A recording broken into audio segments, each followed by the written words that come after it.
భాగ్యనగరంలో అధునాతనమైన వైద్య సదుపాయాలు కలిగిన హాస్పిటల్స్ ప్రజల వద్ద నుంచి లక్షల రూపాయల ఫీజులు గుంజుతున్నాయి.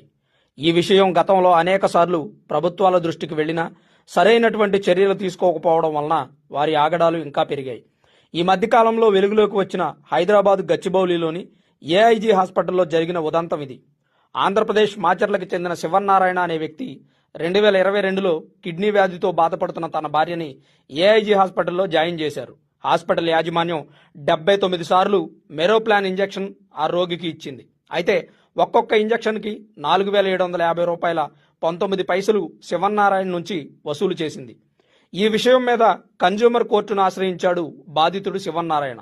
సాక్ష్యాధారాలు పరిశీలించిన కోర్టు బహిరంగ మార్కెట్లో 700 రూపాయలకు దొరికే మెరోప్లాన్ ఇంజెక్షన్కి బాధితుడి వద్ద నుంచి 4,750 రూపాయల 19 పైసలు వసూలు చేసినందుకు గాను 3,50,775 రూపాయలు బాధితుడికి చెల్లించాలని తీర్పునిచ్చింది.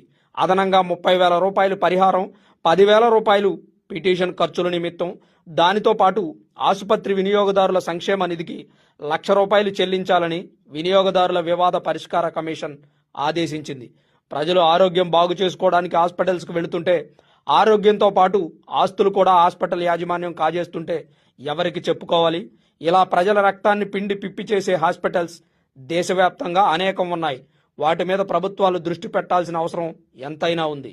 మార్కెట్లో 700 రూపాయలకు దొరికే ఇంజెక్షన్కి 4,700 వసూలు చేశారంటే హాస్పిటల్ యాజమాన్యం ఈ రకంగా ఎన్ని కోట్ల రూపాయలు గుంజుకుంటున్నారు పేద ప్రజల నుంచి?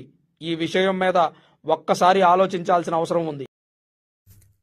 కడప జిల్లాలోని మరిన్ని వార్తా విశేషాల అప్డేట్స్ కోసం మా SCN న్యూస్ ఛానల్ను తప్పకుండా చూడండి.